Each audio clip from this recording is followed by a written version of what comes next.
실록 전기소설 유창 제56화 마지막 회 공심일식 조선의 스승 유창 위현종 지은 영상제작 익산종.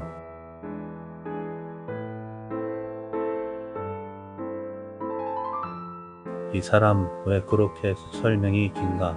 천안과 안양은 천상의 농원이란 뜻이대. 큰 인물은 이런 땅에서 나지. 날 보게. 하하하. 그렇구만. 직사는 해창리에 보구여 졸본 땅에서 고왕인 주몽 동명성원과 하직하고 백가의 식구들을 잉솔하고 남으로 내려온 온졸대왕이 대나라를 열 수 있는 명당이 이곳이라 하여 좌정하게 된 위례성이 바로 직산 땅이래. 이곳에서 나라를 여시고 특히 서해 바다 곳곳을 아우르고 지배하며 백제국을 이룩했지. 국호를 왜 백제라 한 줄 아나? 원래 국호는 백가제해. 백가가 연합하여 나라를 만들고 바다를 제패했다는 뜻이지. 백가제를 줄여서 백제란 것이네. 그러니 백제는 해상왕국이란 뜻이세. 그리고 직산 땅도 천년왕도지라 할만하지. 그럼 친도를 한양으로 정할 때 직산으로 정하라고 상소를 올릴 수도 있었는데 그때는 왜 가만히 있었나? 안 그래도 소문 듣고 부랴부랴 잔을 찾아왔지. 그런데 가던 날이 장날이라고 단엔 무업 대사하고 친도를 찾으려고 왕성을 떠났더라고. 그래서 못 만났지. 이건 유창이 몇 년 전에 홍성에 다녀오면서 직산 지당의 집을 들렸을 때 나눈 대화였다. 그의 집에 다시 탐구해보니 어렸을 적 서당 친구 2명이 먼저 와 있다가 한딱 반가워했다. 지당과 유창 등 4명의 친구들은 칠순을 마차 고위원을 맞는 지당 최병헌과 좌우에 나란히 앉아서 절을 받고 함께 축하를 받았다. 언제 하루가 지나서 귀경을 하겠다고 서두르자 최병헌과 친구들은 유창을 잡아 튀면서 상경기를 막았다. 하루만 더 있다 가게나. 다 늙은 우리가 언제 또 이렇게 만나 정담을 나눌 수 있나? 유창은 어쩔 수 없이 승낙했다. 세 사람은 밤을 새워가며 술천을 기울이느라 잠도 제대로 자지 못했다. 18. 영원한 나라의 스승 선안 유창 잠들다. 첫 해가 오는 새벽이 되자 유창은 직관을 가기 위해 사랑문을 열고 비틀거리며 쪽마루에 섰다. 깊은 심호흡을 했다. 상쾌한 공기가 숙취를 깨우기를 바랐는데 갑자기 기도가 막히는 것 같은 답답함을 느끼며 비틀거렸다. 아, 왜 이러지? 다리 힘이 풀리고 갑자기 가슴이 쥐었다는 듯한 통증이 왔다. 신음소리를 올리며 유창은 정신을 잃고 마루 위에 쓰러졌다. 마당 썸돌 밑으로 굴러떨어지지 않은 게 천행이었다. 선암, 정신 차려 보게. 모두 놀라 쓰러진 그를 방 안으로 옮겨놓고 몸을 흔들었지만 깨어나지를 않았다. 안 되겠어. 지당 의원을 부르게 해서 동네 의원이 달려왔다. 다행히 의원이 왔을 때에는 의식이 돌아와 있었다. 의원은 세밀하게 진맥을 했다. 전에도 쓰러지신 적이 있는가요? 2번 있었다며 고개를 끄덕였다. 진맥을 끝낸 의원이 소견을 말했다.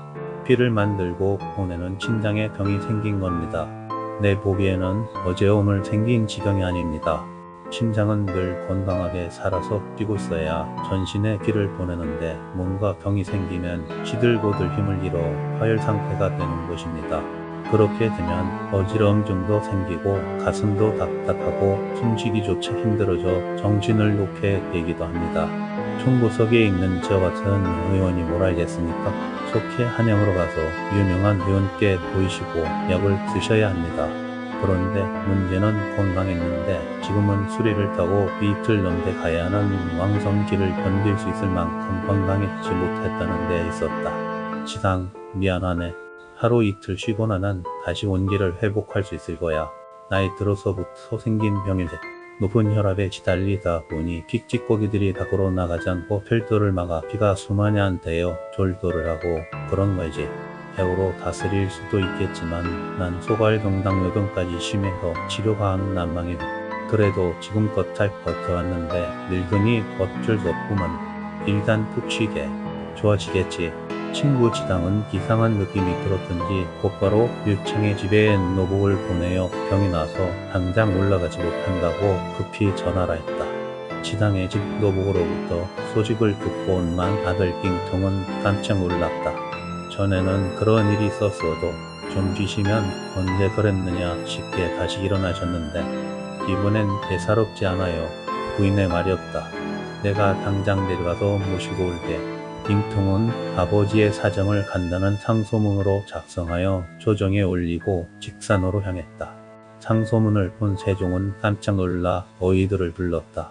누가 지금까지 봉도와 유대감을 진료해왔느냐? 소신이옵니다. 너의 양홍수가 응답했다.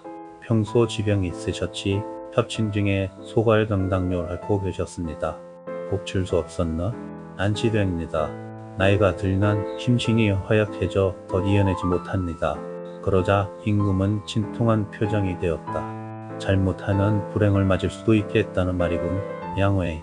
예, 아마. 당장 직산으로 내려가 최선을 다하여 진료하여 완쾌되시게 하라. 금부 거행하겠나이다. 그리고 잠깐 만일을 모르니 가장 좋은 관곡도 하산현께 가지고 내려가도록 하라. 성원이 망극하옵니다. 한산. 잉통은 역마를 빌렸다고 직산의 지당직으로 향한 당일날 늦은 밤에 당도에서 부친을 만났다. 부친은 그 댁 사랑에 누워서 아들을 맞았다. 집사람이 가시지 못하게 그렇게 말리셨다는데 왜 고집을 피우셔가지고 식구들 걱정하게 하세요. 그래도 이렇게 무사하시니 다행입니다. 여기도 우리 집에 있는 것처럼 아주 편안하다. 한 가지 걸리는 건 상감께서 내 걸별덕을 모르고 계시니 죄송할 뿐이다. 지금쯤 하시고 계실 겁니다. 소자가 이곳에 내려오면서 상소문을 써서 아버님 괜찮으신 걸 말씀드렸으니까요. 그래, 내일 아침이면 괜찮아질 것 같으니 바로 떠나기로 하자. 그러시지요. 준비해야겠습니다. 심장협착증이란 병은 갑작스럽게 발병했다가 또 괜찮아졌다가 예고없이 또 발병이 되기 때문에 마음을 놓을 수 없었다. 부친을 지어 간병하느라 잠도 제대로 못 잔 잉통은 이튿날 새벽녘에 다시 한번 놀랐다. 부친이 가슴을 쥐어 자꾸 흉통을 호소하다가 또 의식을 잃은 것이었다. 대궐에서 어의 양홍수가 내려온 것은 하루 뒤였다. 그동안에도 혁신 증세의 발작은 3번이나 계속되었고 잃어버린 의식에서 깨어나는 시간의 간격도 점점 길어졌다. 양의는 다급하게 모든 정성을 다하여 응급처치를 하고 환자가 소생하도록 빌었다. 아버님은 어찌 되실까요? 양의에게 간절하게 물었다. 상태가 아주 안 좋아지셨습니다. 전부터 만성협심증을 앓고 계셨습니다. 본인도 하시고 굉장히 조심하시며 사셨지요. 그런데 연만해지시고부터는 혈전이 많이 생겨 혈도가 굳어져 막히니까 혈육 공급이 원활해지지 못하여 허혈 상태가 오니까 고통을 당하고 의식을 잃기까지 하신 겁니다. 약물 치료를 해왔지만 평소 앓고 있는 소갈병당뇨 때문에 치료에 어려움을 겪어왔습니다. 이제 더 좋아지시기는 어렵겠지요? 유감입니다. 아주 송구한 말씀입니다만 헤어지실 채비 해야 할 것 같습니다. 잉통은 슬픔이 오악하 밀려들자 부친의 손을 잡고 흐느대어 울었다. 천리타관에서 눈을 감으시면 안 됩니다.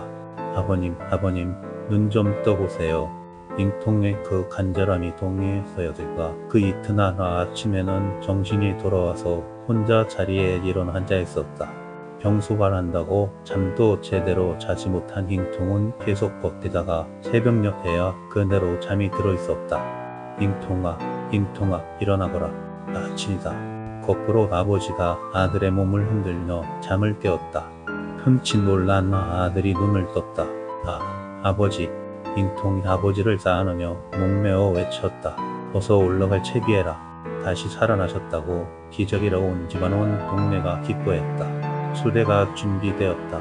수대의 안 옆구리에는 임금이 하사해준 관을 짓고 옆자리에 앉아 친구들의 전송을 받으며 율창의 일행을 떠났다. 원래 다른 병은 한 번 알았다 하여 자리 고쳐놓고 오면 아픈 환자 피가 확 드러난다.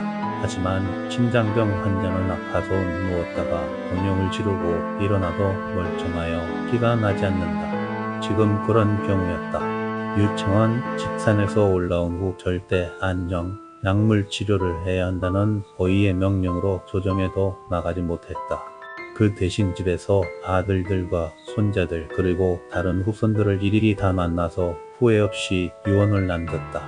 조정 상하의 대신들이 위문으로 온다 했지만 어이가 막아서 만나지 못했다. 유청은 그로부터 2달 후 저녁잠이 들었다가 다음 날 아침 일어나지 않고 세상을 떠났다. 귓가에는 미소가 머물러 있었다. 세종 3년 1421년 12월 9일이었다. 향년 69세 7순의 나이였다. 차남의 선종 소식이 전해지자 임금 세종의 명으로 정이 풍부함의 국장으로 장례를 모시라고 명했다. 국장이라 하면 태상왕, 왕 또는 왕세자, 왕세손, 빛 등이 서거했을 때나 치르게 되는 장례식이었다. 그런 다음 세종은 틀피 울며 만졸백관들과의 조회도 3일 동안 멈추게 했고 7일 동안은 삼시세대의 수라에 육직을 금하고 소천만 들게 하고 궁 안에서의 숨죽어물을 금지시키고 애도하도록 했다. 뿐만 아니라 딸과 공 50속을 보내어 장례에 쓰도록 하고 자흔대구 김영열에게 명하여 유청의 장지를 알아보고 격품하라 명했다. 그리고 세종대왕은 공신 유청을 기리기 위해 시호를 내렸다. 시호 문의공 문의의 뜻은 도덕과 각소심의기 도덕이 높고 학문이 넓음이고 상가하여 매사를 주의하고 들어함이다. 그런 의미였다. 그런 다음 임금은 유청에게 대광부 숙록 대부 우의정부 영의정을 추중해 주시고 후손에게는 목록을 내리고 자손에게는 조세와 부역을 면제해 주었다. 한편 서구하심을 알게 된 태상왕 정종께서도 별도로 재물을 보내어 취직해 주었다. 세종대왕께서는 영의정 율성보다 불행히도 5년 전에 차별하게 된 배의 부인 광주 이씨에게도 진안국 부인에 봉행해 주었다.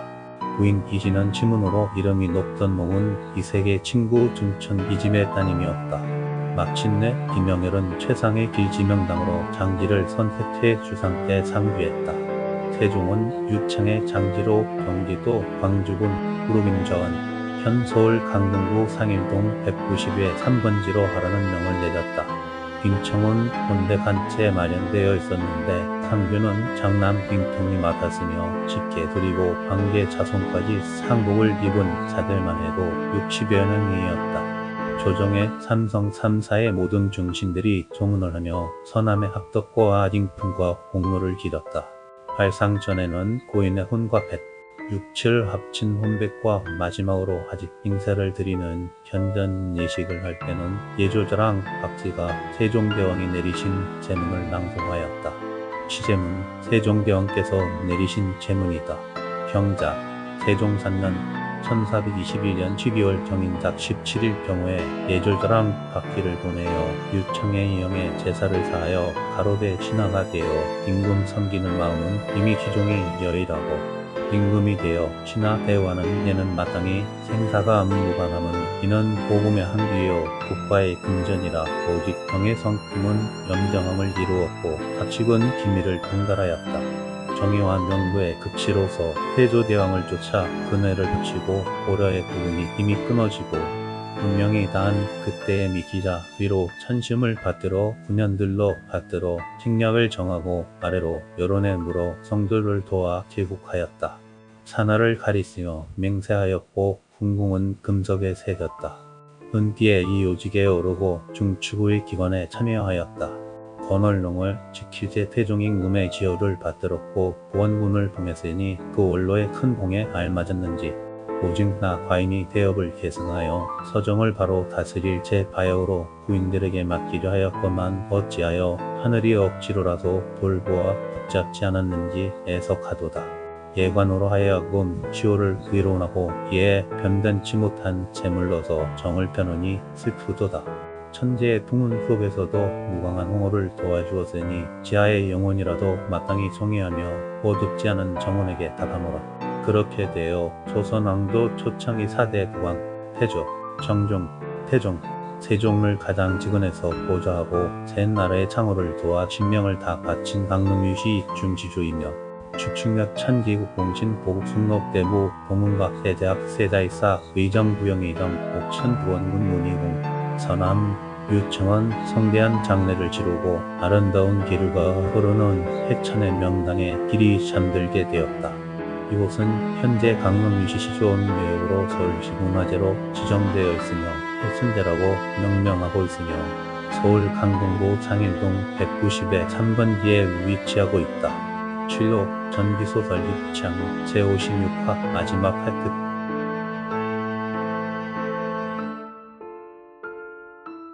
유문의 자랑스러운 선전임 문희공 유창.